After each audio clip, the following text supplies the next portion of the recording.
Hello and welcome everybody to a Tonebase live stream. We aim to democratize access to the highest quality music education. We do this with pre-recorded tutorials, we do this with wonderful community activities and with exciting live streams. And today we are streaming live to our main page Tonebase and we are streaming to YouTube as well. So welcome everybody who is watching us from outside of Tonebase. We welcome you to start a trial, 2 weeks are free in the beginning. So please check us out. You can see much more content like that and wonderful productions from fantastic artists. And today I'm very excited because we are bringing back an artist that we have already featured here on Tonebase Live. And I invite onto the screen Borbála. Hi, how are you doing? Hi Martin, fine, thanks you. I'm doing very fine. I'm always confused how to pronounce your name and I always forget to ask right before we start. But you have a Hungarian background, if I remember correctly. Yes, I come And from Hungary. Yes, it's yes. Borbála. And how do you pronounce your last name again? Borbála, it's Borbála and Seres. Borbála Sheresh. Wonderful. So now that I got that down, why don't you tell us a little bit about yourself and what we are going to talk about today? So, first of all, hi everyone, and I'm very happy to be here again with you on Tonebase. So, my name is Borbála Seres and I come from Hungary, from Budapest. I was studying the guitar at the university in Vienna, in Austria. And now I play many concerts around Europe and make workshops and masterclasses, also teaching mental training, because this is the topic of my dissertation, so my doctorate studies. I just finished them, so I try to make it as more public for many people, because I think this is a very important issue for us as well. We should use them. Absolutely fantastic. And today's topic is a little bit different because today we are talking about quick tips to improve your technique and musical expression. So without further ado, let's just jump right in and I invite everybody to ask questions. Don't mind if you hear some screaming children in the background. It is Halloween and they are going around the neighborhood. I just realized that, but it'll just be But not your children. not my children. It'll be just part of the about the natural background noise today, Oh, and I nice. guess that's probably worldwide. So again, if we have questions, just let us know. We do have one question in our community forum, which I would like to quickly show you how it looks like. I would suggest to push the question a little bit further out until we've started to talk about the content a bit, but this is our beautiful forum that we have. So here for every live stream we create a forum event page where our participants of the Tonebase community can ask question, and it's also the place where we are sharing accompanying material to the live stream. So I've shared some snippets of the score and some cheat sheets that will help you to improve your technique and musical expression. So without further ado, let's just jump right in. Yes. So the topic actually it won't be so different from the mental techniques, because so as I mentioned, I'm writing my dissertation about these mental techniques, mental tools, and their use on the guitar. So I thought today I will show you a couple of them, how they can help you out if nothing else worked. So basically we will talk about them a bit, not about all of the techniques, but partly. And last time, as you remembered, we went through the tonebase with Castellana, and I have shown you how the use of the metaphors works to increase your musical expression. And today we will see how the use of the metaphor can work also for improve your technique as well. So just imagine yourself, for example, an ascending slur. So let's take an ascending slur. I don't know if it's good, seeable, visible. Yes, I can see everything. Yeah. So if we are taking this ascending slur, for example, this one. Yes. So if you don't have the imagination of this movement, of course you will not be able to make it properly. And what can help you more if it's not a metaphor? So if you imagine yourself that your finger would be fixed and it would be like a small hammer, and you would like to hammer on to the fretboard, right at the fret, directly at the fret, and with this small hammer, so not from too far and not from too close, but you need a distance, a small distance, and with the necessary speed. And the speed is crucial, so it's nothing about forcing or squeezing the guitar with power, it's just this speed which you use also for the hammering something onto the wall. So if you have this imagination in your head, in your mind, about the hammer, you can make the hammering on. This is also the name of this slur. Hammering on, you can make it much better. So it's nothing about the power, actually it's really the speed of this small hammer. And this use of the metaphors works basically the best if you imagine before also and during the activity. So, but anyway, if you don't have any experience with imagination, there are many basic techniques to help you out to learn how you can visualize, for example, or imagine something. So you just put an apple on the table in front of you, and you sit and you watch it really well, and then you close your eyes, and then you try to imagine it in your mind.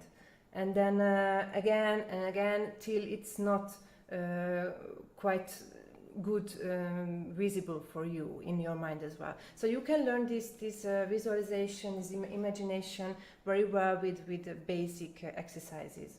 So ascending slur, or to imagine yourself like, of course you cannot hold your shoulder the whole time, like you have a 90-minute concert and you would play like this. It wouldn't help for your body. So if you imagine yourself that you would have here hanging down a weight from your elbow, for example, and you are just holding your fingers tight again in this form, fixed, and you are just hanging from the fretboard. If you need this, if you use this energy of the gravity, it helps you a lot not to squeeze the guitar as well. So it's not like you are squeezing the neck all the time with your thumb as well. No, you are just hanging from the fretboard. Of course, sometimes we need this force as well, backwards, but both, and the gravity help you out a lot. So just imagine a small weight would hang down from your elbow.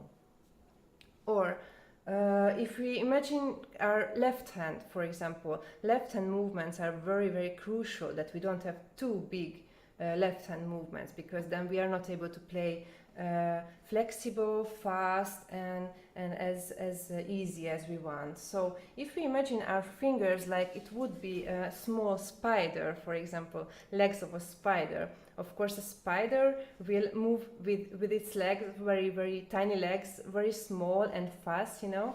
And if you imagine this spider like it would be your fingers can be much more flexible, and you will be able to find always the smoothest way, or the easiest way, and the smallest movement between two, let's say, fret notes or whatever, or harmonics. Or very good metaphor, if you just imagine yourself that your shoulder blades would be angel wings. And if I tell to my students always, just activate your angel wings, and you know, they immediately just straighten up themselves up, like we were sitting like this, and then angel wings, and they just, of course, because angels don't crouch behind the guitar. Because they cannot come like this, yeah. So it's really very good, because our shoulders and all our body needs the shoulder blades as well to be fixed and active the whole time during the playing. So this angel wings works also very well. Or if you imagine yourself a right hand technique, let's say the tremolo, it's one of the most difficult technique for us, for guitarists. So if you imagine yourself not the single fingers, how they come after each other, you just imagine this whole movement as a continuous circular movement, yeah? And if you have this imagination, your tremolo will be much easier. Of course, there are many good techniques, and you have to to have them and do them also for equality and so on and so on. But my experience always, if you don't have the proper imagination of the proper movement in your head, any movement, it's not just tremolo, any movement, then you will never be able to play it nice. I mean, the good way, the easiest way.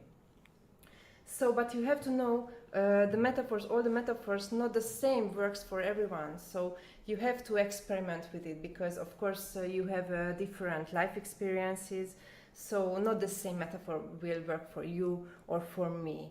Or, for example, for a beginner, I would say that imagine that it would be a gummy rope, right? A rubber band. Yeah. Rubber band, the strings, and throw you out after the plucking. Wait. Yeah. And I was teaching one of my students this, and she told me, yeah, this is just like a flamingo would go down to drink from the lake. And I was like, what? And you know, I never asked her, but she was just telling me like, this is exactly. Maybe she was inspired by the pink top you're wearing today. You know, flamingo, what? And because she's learning filming, so of course she has many pictures in her mind. So it can be anything. What fits the best for you, for your imagination, what you can imagine. Yeah. Wonderful. So this is one technique. The second mental tool which I brought you, this is the musical imagery. The musical imagery is just when you are going through the piece in your mind musically. So you imagine it like how you want to play it, how you want to hear it, as you would listen to a CD, for example, in your mind.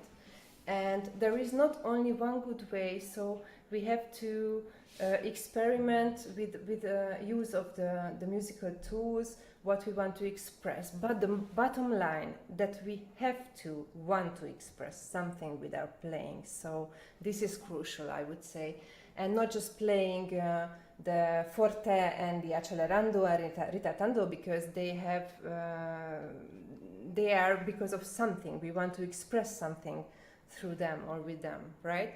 So you always have to figure out what to do, and one of the best way, this is this musical imagery, because you know when you have a new piece, for example, and you are not able to play it properly, and of course you have technical problems, then these technical problems will have an effect also on the musicality sometimes, which is not so good. So it's better to play it through in your mind and go through it, and many times to try different versions and what you want to hear. What is your character here? What is your mood or feeling, whatever, and which tools can help you to express these emotions, let's say, or character, yeah? So, and as I said, there is not only one proper way, because there are many good possibilities, and you have to find your way, how you want to hear it or what it tells to you, yeah? Fantastic. And this technique is also very good during, for example, a long traveling, or you can spare time with it. And I also used to practice mental during the traveling, but as Dea Kavana mentioned last time in a streaming, that she used to make a not mental training, but mental practice in the sauna. Me too. So then it means we are both so crazy. When I heard it, I was laughing like hell, because I used to do it, and wow. This is because you are so relaxed, and your brain need for these works. It's quite difficult for our mind, and our brain needs a relaxed situation. Yeah, it needs to have enough like headspace in order to compute all of that you want to do, because for I think people underestimate the amount of concentration that mental practice needs, but the amount that you get out of it is just so valuable that it's important to dive into these techniques. No, it's very difficult, and it's very tiring. Yeah. I mean, if you practice 1 hour mental, then you get really tired from it, because you are much more focused. I mean, not more focused as during the playing, but you have to be focused, and you are working just with your mind. So, and you have to do it every day that it works. Also, it comes from the sport psychology. Is it? Do I Psychology, yeah, sports psychology, yeah, yeah, sports psychology, and they use these techniques since many years, 200 years at least. So we musicians, we should also pay attention because it helps a lot for us to achieve a peak performance, for example, but not just for us, also for beginners, also for any musicians, also to get, for example, to be able to get relaxed before playing somewhere or whatever. And there are many good tools, and I would say it's necessary to speak about them. Fantastic. That you're mentioning peak performance. Have you? There's a fantastic book released by, I think the author is called Anders Bergson, who is capacity on the field of peak performance psychology. And I've talked about some of these concepts as well, where especially visualizing and refining the mental image that you have of a certain movement is just so important. And now that you were talking about the hammer on, it's just something so valuable, because people sometimes it's a common problem I see with my students when they do a hammer on the hammer, and then they continue to keep on pressing and increase the pressure, which is fascinating, because I've made I did some I didn't do really some calculation, but I learned some formulas in physics where you can see that the velocity is goes part into the equation as a square, which means you need more velocity in order to increase I think it's the kinetic energy. So it's absolutely crucial to go. The kinetic energy. Yes. So this is, I meant the proper way of the movements. This is crucial, but it's not just the slur. All the movements. Yeah. So I would say if you do hundreds of exercises without knowing how you should do them, how you should move your fingers and doing the movements, it's completely useless. Not completely, okay, they will help you with the technical problems, but just till a level. And after a level, you will never be able to do it better if you don't know how to do it. I would like to take this moment and ask our very first question that we have from the community. The question is by Jerry. The question is, I would like to incorporate more vibrato into all of my pieces. What's the best way to do this? To play vibrato? Yes, to incorporate more vibrato into the pieces. What's the best way to do this? What is incorporate? What to make it part of the piece, to play with just more vibrato overall? It depends on what you play. If the vibrato, of course, you cannot play it always in all the places. But if you find, for example, longer tones, you can use vibrato, and it's different always. Also on the discant. On the discant strings, you can play it even faster. But it depends on the musicality, what you want to express. Because if you want to express a slowly melody, then I would do like this. But on the bass, you can do it even a bit slower.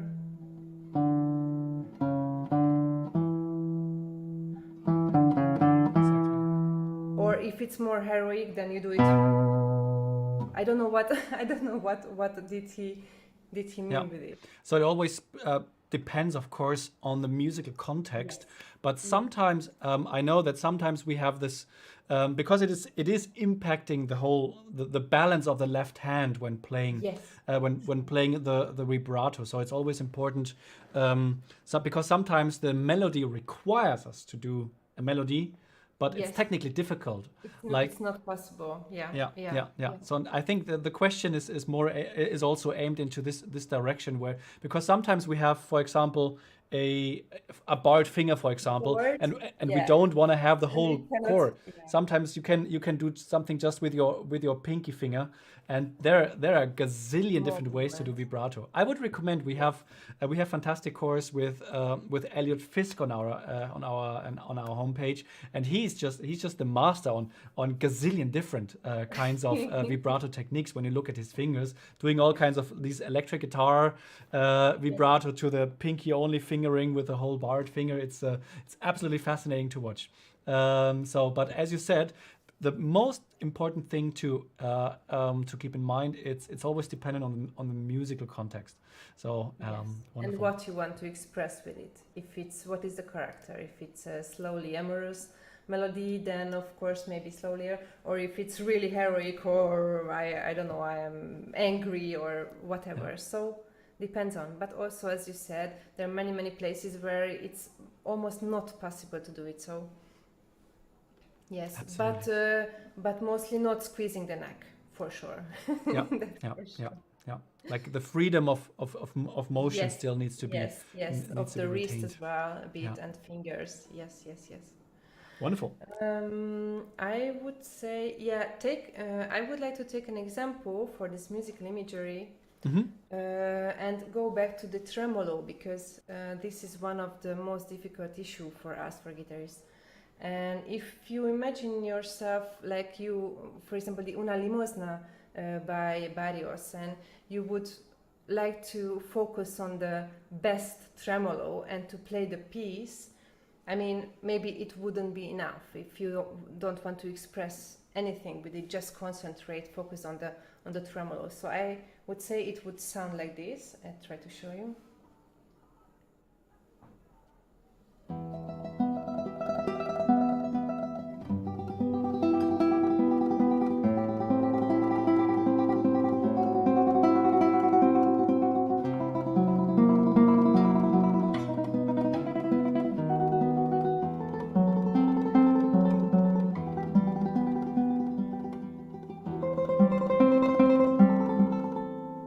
Yes. So just take this short part. Um, I would say this is also nice because I was showing the melody. And also the tremolo, I mean, the tremolo needs speed. Or we learned that the tremolo has to be fast. But in this case, I would say this Una Limosna, for me, it cannot be so fast. Because if I know also the story about this piece, that Barrios probably knew that he will die already. So we have this legend that this was his last piece, and he knew that he will die. So if you know that you will die, of course you will not be happy. So it's not like you are rushing. Maybe you rush, I want to do this, I want to do that before I die, I don't know, but probably not. Probably Scratching you are off the bucket list. yeah yes. So probably you are deep inside, and for me that's why this piece also means much more painful melody or a story. And for me it would sound like this, much slower.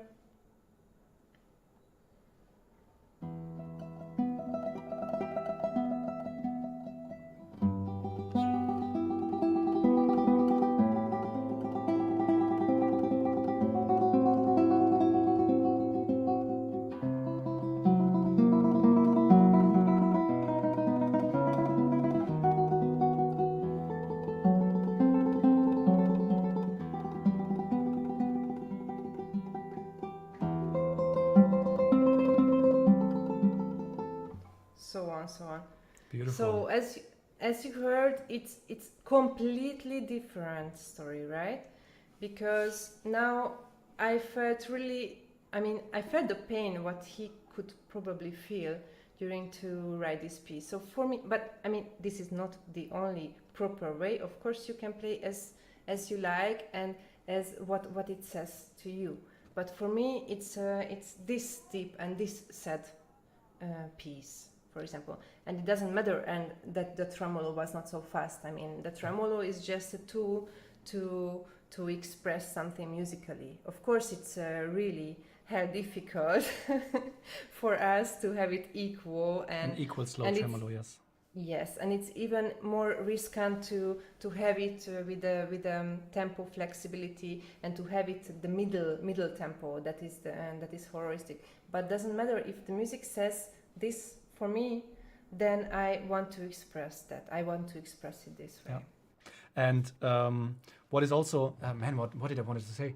Oh yeah, but what's very important also, and is because what I usually hear, or what I hear very often with this piece is boom boom ba da dun dun, and then then the beginning is very slow, and then when the tremolo kicks in, and that's just because it's hard. It's hard to make a beautiful slow tremolo without it falling apart into individual like fragments. And I just can recommend to dive into that musical quality of a slow tremolo, because it's so valuable, because it's so special.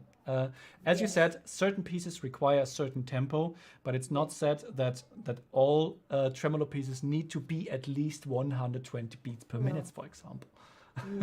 No, and especially this one. Yeah, I would say especially this one. This is one of the deepest piece what we have, the most sad piece, I would say. Definitely. It's really, really very sad. But anyway, so we have another technique, mental technique, and that is the observation. So as you said, I prepared also some cheat sheets for this. So this will help you out for the observation. So we will go through them. And you probably all know what observation means. It's when you are monitoring something or somebody. And it's not about copying someone or something, but to realize if what you are doing is right or wrong, or somebody is doing right or wrong. And I would say the main purpose of observation should be always to analyze what you do and to realize if something is not working well in our playing, and to be able to find a solution for it. And whether if it's a different fingering, or find a different position, or different finger movement, or different musical ways. So always to try to find a solution, but for that we always have to analyze ourselves. And the observation is this is the very good technique for it. So I can quickly show, just to show people that we have this cheat sheet and that we have it shared in the forum. I just wanted to show it here as well, and we can see it right here. So the yellow thing is my fault. I don't know why it is yellow, but it is one of the pages some liver problems. It will be probably. And there's some we shared this into the Tonebase community thread, into the live event thread of this live stream. You can find the observation of technical elements, the observation of musical expression and ideas, and 2 score examples that we've added in there. So feel free to head over to the Tonebase community and look for that after the live stream. Just after the live stream. Okay, so I would say, in my opinion, as I said already, that it's really not completely useless, but it's not so good if you are doing the hundreds of exercises without knowing what you're doing, how you are doing, what is the proper way. And I would say a good teacher can always tell you if your movements are right or not, just after watching your playing. So we always need a good control person at the beginning to learn how we should work also alone, or how this observation works, to learn the ways and the proper way, and what is good, what is not good, to help us out. And there were a couple of researches in this topic, and the studies have shown, it's very interesting, that during the observation of actions, the same brain regions are active as the action is performed. So actually it means that we are learning through watching something, or through listening to something. So this is very crucial. We have to know it, and also when we teach, we have to show everything the proper way, because the small brains, they are so smart. They always learn everything immediately, also the bad things, and then they copy us. So it's crucial to have a good control, person or not person. There are also devices for it. So what can we observe? As we mentioned already, because I made 2 cheat sheets, so we can observe music and technique, musically and technically, and the devices for them to help us out. For example, a mirror, because it gives you an immediate confirmation what you are doing, and also recording works very well to record yourself or you're practicing, or you can watch also recordings of other guitarists as well. That works also very well. For example, if you have problems with fingerings, you just see guitarists, watch their playing or watch their fingerings, and you can have a better idea, for example. Or let's say the recording, of course, it takes a longer time to watch it or listen back, but it's worth it, because of course during the playing we are so busy with the technique that sometimes we are not able to focus on each level, on everything. So and with the recording, even if it takes time, you can focus on any level and any details what you have to watch and analyze always. So, and the mirror, of course, it helps you also, but maybe not for the new piece. For new pieces, I would say just for small bars, or just for a movement. Check your body, if you sit the proper way, if you're flexible, if your shoulders. Yes, angel wings. So just to see your body and your movements. And the recording is better for everything, also for the musical ideas, to listen to it back. And also you can watch, for example, your teacher. Then you are observing also and learning through it. So it helps also. Yeah, and I think the recording also helps just to detach yourself from what you've just done, because like when we play, we always so right in the middle of it. You know, like we think we can observe everything, but we are so occupied with everything, you know. So that's super. It's super important to physically and emotionally detach yourself with a recording and listen back to it.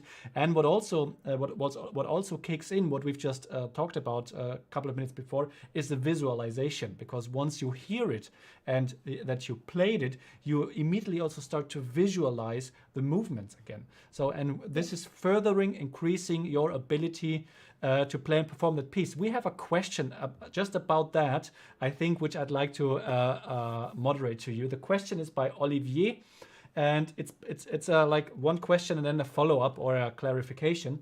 And the question is, hello, how to memorize a piece more easily without using physical memory only? To complete my question, I use only muscle memory, and I have more and more difficulty to memorize the pieces. And Olivier, I can feel you. I can feel you so much. Like before I studied and during my studies, I just could play and play and play, and it just like and somehow engraved itself into my brain. But now now that my life is not focused on practicing guitar only, but also teaching, hosting these wonderful live streams with wonderful artists and a gazillion different things around that. It's just like I play something, and as soon as I have the fingering down, I feel like it's gone again. So we need dedicated certain other kind of techniques to help us memorize. And that's what I'm asking you, like with this whole conundrum that I just talked about. What can help us also visualize and memorize pieces when repetition only just doesn't cut it? I mean, there are many different techniques. I didn't want to talk about them today, but I mean, of course, you have to find your way, because different techniques will work differently for different people. You have to know if you are more good with visualization, let's say, this person, or you are more kinesthetic person, like you can feel your body better, or when you close your mind, then you can imagine yourself visualizing the left hand, for example. So there are many techniques. What I used to do it's always when I memorize something, I try to visualize the left hand. And that is one of the best way what you can do to have it really in your mind. So till I don't know the piece, to go through with visualization from the first tone till the end, I don't feel comfortable with it, because then if there are some holes in between which I don't see, it's just like watching a film of your left hand. And if there are some holes somewhere, then it means that I don't know that part. So I just always sit with the guitar, I check the movement of that part, and then I close my eyes, and try to play it and see what happens in the left hand. So one possibility is to visualize the left hand, for example. But you can also visualize the scores. You can find and remember chunks in between. So you just take always from each phrase, the beginning of the phrase, which chord you have there, and these chunks, what in between happens, blah blah blah, and the next chunk to have it really in your mind, what is the next point. So in between what happens, to make it also with visualization fixed, and the chunks help you out. If something happens, then you can spring to the next short point, let's say. But there are many different techniques. So today I didn't want to go into it so much, because I prepared these cheat sheets as well, and I wanted to show you how they can work. But I hope I answered the question somehow. Fantastic. Yeah, memorization is a topic that we could talk probably the whole night as well, which might scare people since it's Halloween, you know. So, but we're not doing that today anyway. So today we're talking about quick tips. Yes. So you mentioned this cheat sheet. So please help me out. I would like to check first the musical cheat sheet. Yes. Just a second. Let's have a look. Oh no, that's the on the musical tools. Musical expression and ideas. Yes. And I collected you as many questions as I could. I tried to put all the questions which can come up during the musical observation. And I don't want to go through all of them, but as you see, all the tools, the musical tools which we can use to express our musical ideas, they are there. So the dynamic, the volumes, and the tempos, also the tone color, the phrasing, articulation, breathing, whatever. So all these, all these Wonderful. tools. Fantastic. Yes. Man, these are gonna be so helpful. Because I wanted to have it helpful. Yes, perfect. Mission achieved. Because I think this is most of the common issues with someone who's just starting to dig deeper into the music. It's not knowing the answers, because the pure answers will probably never help you, but it's knowing the questions you have to ask that will lead you to your answers. And I think, which is why something like this is so beautiful, because do I take breath between the phrases, for example? This is something very straightforward. But for example, do I play crescendo and decrescendo gradually, because our instrument does have a limited range of dynamics. If we talk about absolute pianissimo and absolute fortissimo, yes, we don't have such a loud instrument, but we still have the possibility to play all the shades of colors in between. Course. And these questions are hopefully gonna help everybody to start searching for that, which is beautiful. Yeah. Yes, I will and that's use why that. I brought you a couple of examples. That's why I brought you a couple of examples to show you how you can observe, for example, musically. So I would like to show you a short part. That's why I sent you the two scores, actually. Yes. Because the first example will be one short part of the Elegy by Joseph Kaspar Merz. And I tried to imagine here three different characters, because one of the questions always in these musical tools, if this, what I do musically, fits to the character or what I want to express.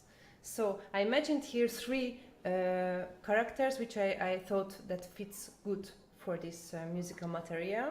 And the first character is let's say, the hopeless, resigned. When you feel that this is really the end of the world and you are so passive and you don't want to do anything else no more, and so this character, and I try to show you. Like me every Monday morning. No, I'm just Yes, kidding. of course. Monday, Wednesday, and Fridays, right? Yeah.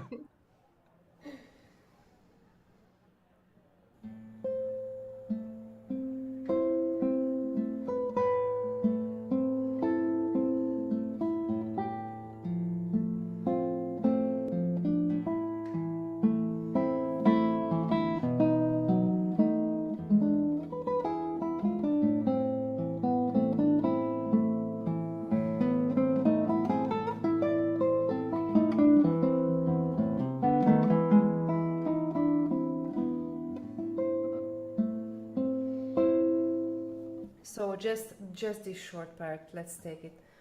So as you heard, the volume was quiet. So I played quite piano because it has to be passive. When we are really hopeless, then we are so sad and so deep on the floor that it cannot be loud, for example. Yeah. So the volume was more piano. Or I didn't play so many dynamic differences, as you said. So here it was more stable in this pianissimo. Or also the tempo wasn't moving too much forward, so I tried to even hold it a bit back. Or the metronome, I just let the metronome a bit fall apart because it fits for my character. So I tried to show you. I try to show you again that you can observe these things which I told you now.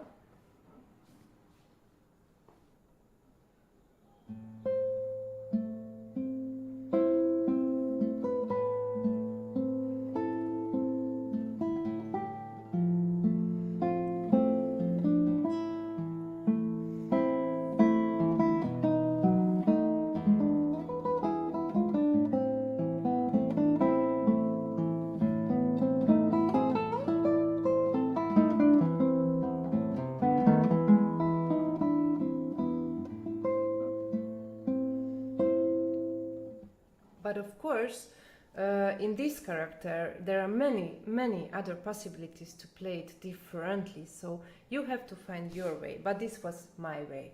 But of course, my two playing was also not the same. So sometimes you feel you give a bit more here and you take a more back there. But the main thing that you hold the whole idea, you hold it together. Beautiful. Beautiful. Someone in the YouTube chat actually was writing, "Your fingers are made to play guitar," and it's been beautiful. Like spiders. Wonderful. Spider legs. Halloween. Hello there. No, really beautiful. And like I was highlighting some of the question, also reading through that question. And for example, like, is my tone, does this color serve the musical character, mood, and diversity? And you were just like going for this sweetness, melancholic sound that's just transporting this lacrimosaic character of that piece. It's exactly. Yeah. Also, tone color is very important. Yes. Or mainly articulation. For this part, I took another example. We will go through that as well, because the articulation here is not so. It cannot be so different. Mostly, it's legato. Okay, so the second character, what I imagined, it's a disappointed, for example, after a breakup, and you don't understand why this happened with me, why he broke up, because I love him so much still. So this is like full with emotions, but still quite sad and disappointed. So I try to play.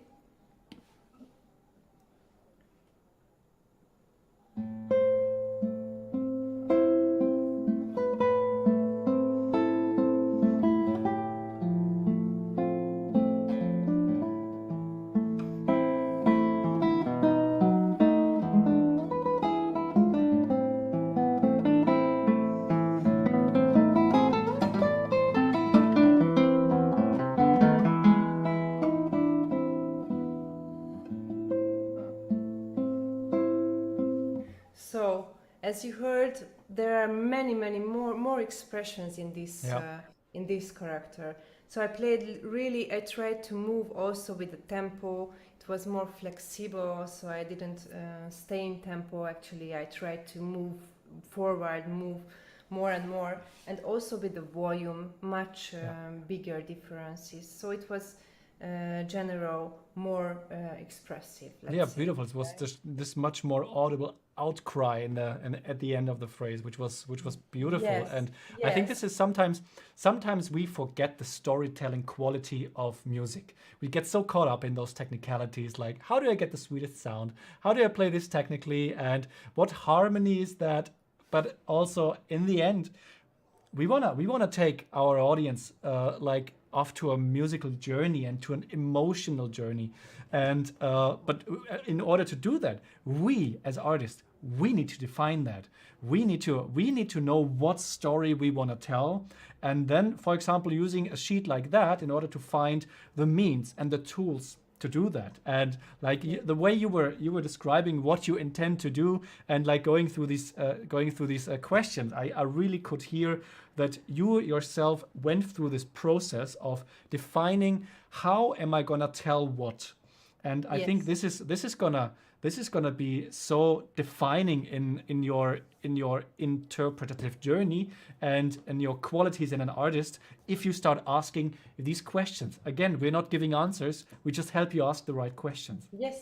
Yes, exactly, because you have to find your answers, and this is the point, because music is so nice, colorful as it can be, so that's why it's always a journey to find our way. Yeah. Beautiful. So as you heard, I use also more vibrato, or like the breathing.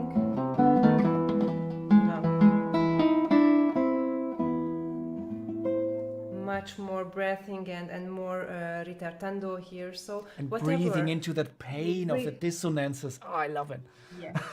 Yes. So when I can play it, then yes. Okay, so this was my second character, and the third one. It's actually not a negative mood. It's a mood, but it's an autumn day. So I imagined an autumn day. It was just like today in Budapest. It was so gray and cold, windy, also wet a bit after raining. So this is the weather when you don't want to go out. This autumn day. So I tried to play.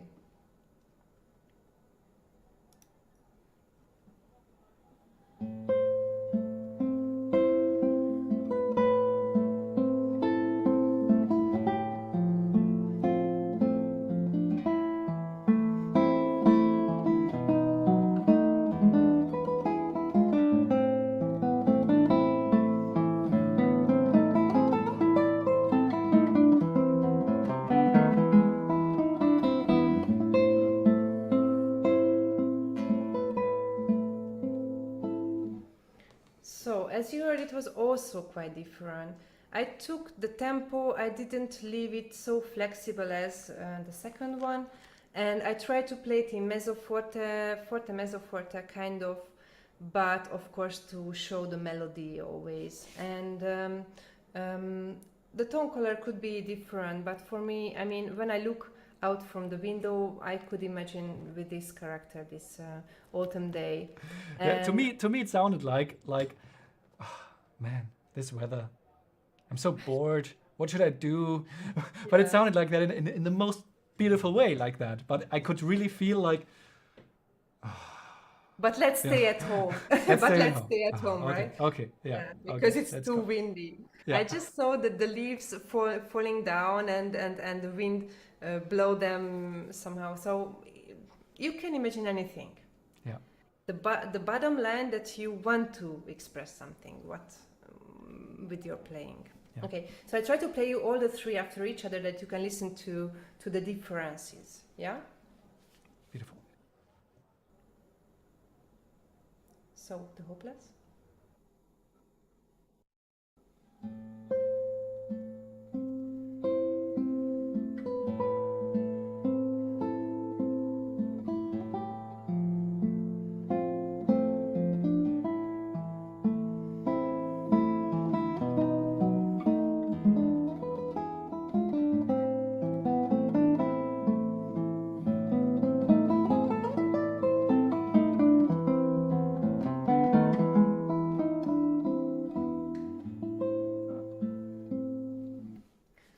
second one, Disappointed.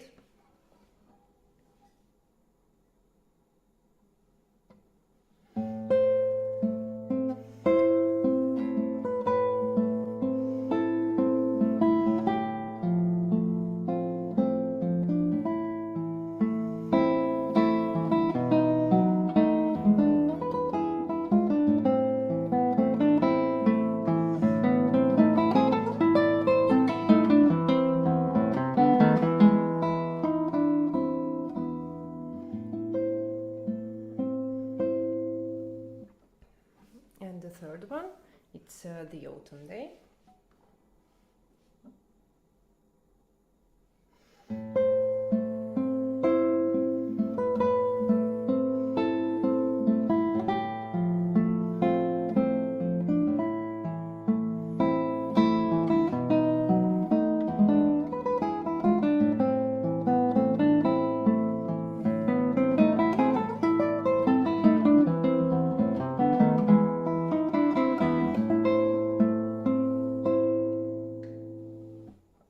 So I hope it Bravo. was audible. It came through with the internet. What I wanted to show you, how colorful it can be. Whatever you imagine, you just find the right tool for it, and build it up nicely, and you hold it everything together, and then you create a nice thing. Hopefully. Wonderful, beautiful. We do have some comments about that and some questions about that, because while I was going on about the importance of having a story to tell, of course, people are commenting, but you have to have the technique to play expressively, don't you? Of course. That is the basic. That is the So- basic, as I said. So the technique is the basic of everything. So you have to have the technique first to be able to express yourself. Without that, of course, it's not possible, or it's difficult because you are struggling with the technical problems, of course, then it's difficult to express yourself. But now I didn't want to speak today about the technique, but I was talking about the technique with, for example, with the use of the metaphors as well. But I mean, we all have so many good videos about technical stuff, so that's why I prepared more about the musical imagination. And- But and the thing- observation is also for technique, it's important. Yes? And the thing is, it's like, technique always needs a purpose, and because otherwise it's just a tool, but if you don't use it to create beautiful things, like what's the use of the tool? What's the point? Yeah, what's the point of the tool? And we get so, like, when practicing technique, one can get really go into that rabbit hole and just, I can play it faster. I can play it Yes. faster. I can play it louder. It's a good Cool. feeling. It's a crazy good feeling. It's a when you good can be fast. yes. You can It's play so fast, but it is such a good feeling. But in order to, but you need to put it to good use. And for that, I think it's important to ask these questions. And those questions always help you to stay and to keep and to find new inspiration for what we need to do on a daily basis, which is, of course, we need to work on our technique, but we, on the same way, we also need to work on our musical messaging.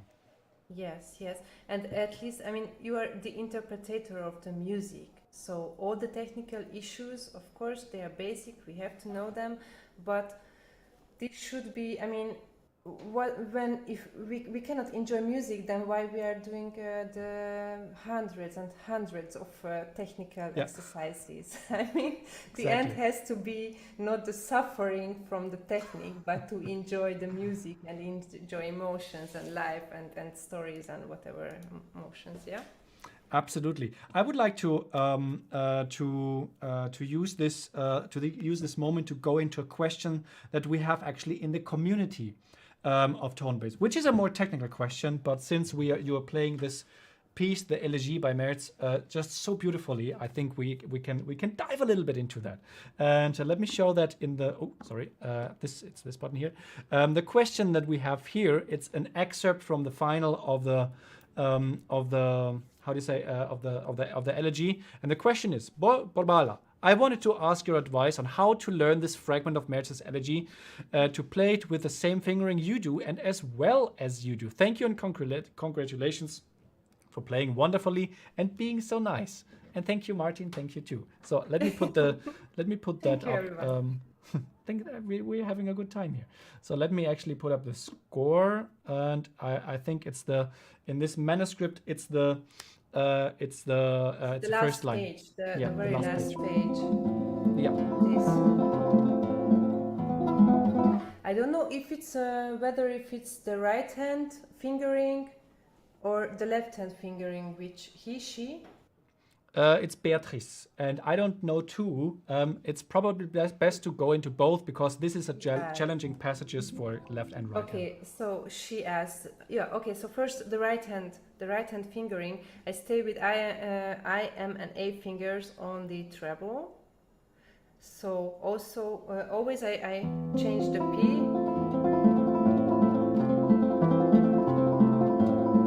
So the I, M, and A stays here. I put of course the left hand, and then the P is changing the bass strings. Yeah, so P.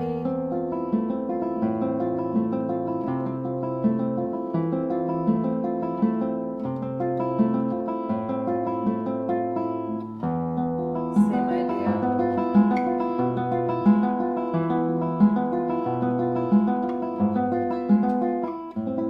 And this is really a very difficult one, without to have any noises. So the right hand basically is this P, I, M, A, and I always change the strings.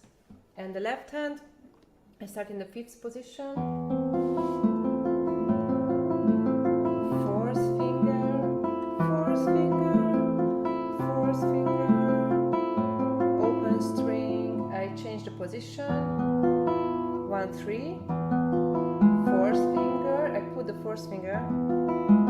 2nd, I change here, and then put the 4th back, changing again, and then the bar. So it's really complicated. I hate this part. You really have to practice it, and also for a recording, it's a horror.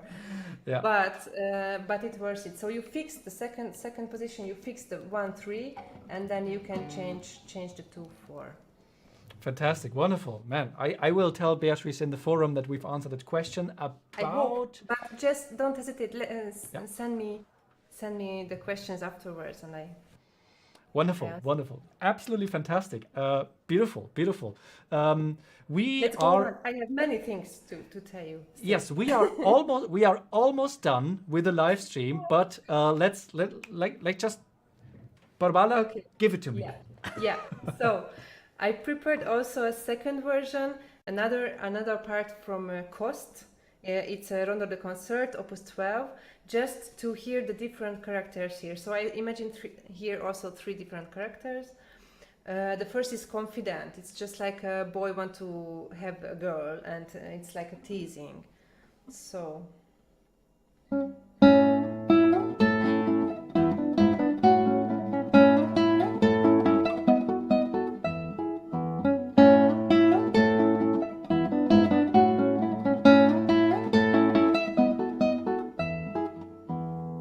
So it was quite fast, and I chose this part just because of the articulation, because there are also tools like articulation, what we can do with the articulation. So as you heard, I played many staccatos here, for example, and I gave so many accents to have it like he's showing himself, hey baby, and it's really this one, and also the glissando is more playful.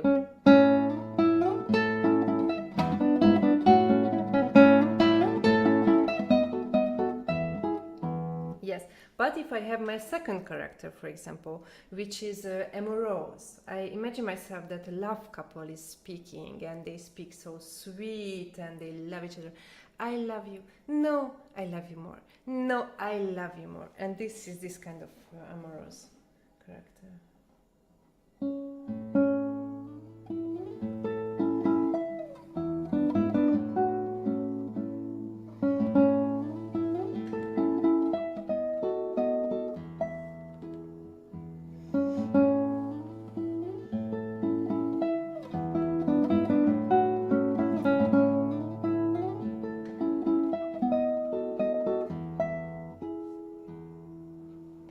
So it was completely different again. I took a very slowly tempo. The articulation was mainly legato because they are stroking each other, not hitting each other, of course, because they are in deep love. So also the volume was more in piano. The glissando was also slower. The tone color was more dolce. And the third character is the let's say child. It's a willful, right? When he or she wants something and they want it very loud, it's willful, right? Yeah. Yeah. So a willful child. Just I imagine myself.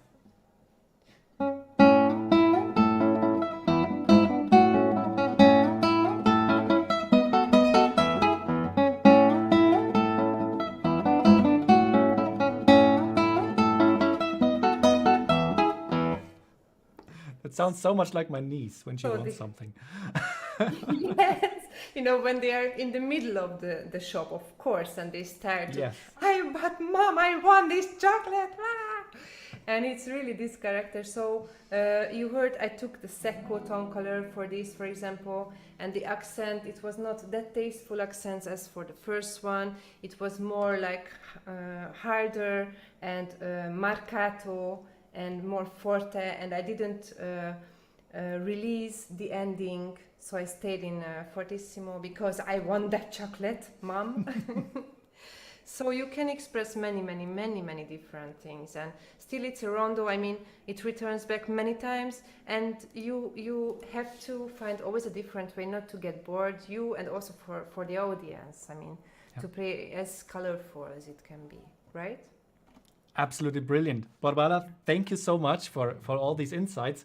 We have three questions, three quick fire questions for you before we wrap it up. So the first question by Vilio, which has been asked a while back, the question is how to stay in tempo with difficult passages. And now that we have the dan, dan, dan, da, da, da, it looks very tough on the left hand. So what are your go-to how to stay in tempo with difficult passages? So be the master of your phrasing and not being that your fingers are controlling the tempo that you want to do. Let's talk for another 4 hours, okay? Yes.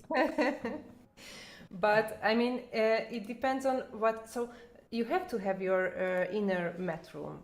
And of course, if you don't have it or if you have problems with this metronome feeling, then you can use the metronome. I don't like metronome, but metronome can help you out with this tempo instability, let's say. So if you have the inner metronome and it works well, then of course you start from the slower tempo, also the difficult parts.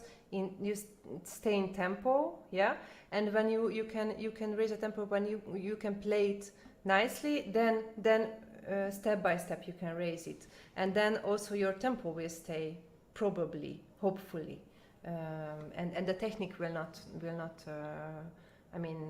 have an effort on the playing. Fantastic. Yeah. So next question: how does placement on the fretboard play into emotional presentation? Say, disappointment is different for tonal expression to play higher on the fretboard or lower. Where on the fretboard am I more able to make someone cry, sad, happy, or inspired? So when you go for a certain character, how does it present or be represented in the fingering or on the location of the fretboard, for example? Yeah, very hands-on question for that. Of course, as you know, if we play in the first position or if we play in the fifth and the ninth position, it sounds completely different. So you have to figure out what you want to do, and if it's more amorous, you can put it more high. I mean, you have much nicer, roundier tone as what you have here, or with open strings, of course. So the bottom line, you always listen to yourself, how it sounds, and to find the best way, what you want to express, to find the best and nice sound for it.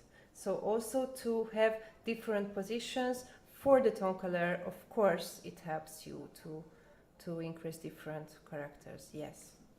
Perfect, thank you. A comment by Bill, amazing articulation, love it. One last question, like very random question from YouTube. The question is, can you name some contemporary composers that you are currently into, that you're exploring, or that you like in particular?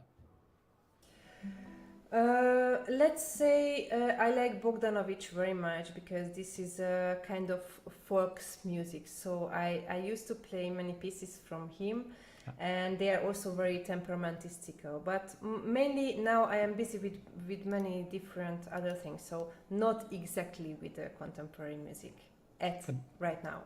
Fantastic. We had Dusan Bogdanovic, I think a month ago or 2 months ago on Tonebase Live. I had a very fascinating talk with him about inspiration. It was absolutely brilliant. So I invite everybody to go back to that live stream. But of course, I invite everybody to go back to watch Borbála's first live stream and this live stream over and over again, because it's a fantastic piece of content that I have prepared you so many more things. Also, I wanted to talk about the technical cheat sheet, you know, and I prepared so many things also to improve you. But the main thing, if you have any problem, Martin, I wanted to tell you, if your viewers have problems with any contents in this cheat sheet, or they don't know what to do, or they don't have the control person, or they don't have the proper teacher to help them out, just don't hesitate to send a short video to Martin, and I can help you. If I get the videos, I try to help you and find a solution for your problems,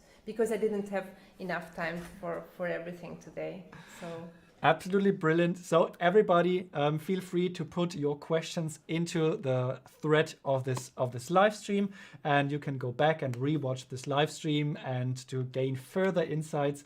And for now, Stephen has the perfect comment for the end of this live stream. Thank you so very much. I'm putting on my angel wings now. So fantastic. Borbála, thank you again for spending the last hour with me, helping our viewers on Tonebase and on YouTube to improve and gain insights into technical and musical aspects of your playing. Thank you so much, Borbála. Thank you very much. So everybody, take care. I will see you over the course of the week in the community or in future live streams that we're doing week over week. If you're watching us on YouTube, feel free to check us out at www.tonebase.co and start a trial. Go and check out the live streams. We're also doing monthly community activities like a 2-week intensive. We're gonna having GFA winner Tengye Zhang coming on for a course in the community, and so much more good stuff. And of course, Borbála is there with her ever so great live stream. So everybody, take care. Have a good, scary Halloween, everybody. And I will see you guys very soon. Bye-bye. Bye.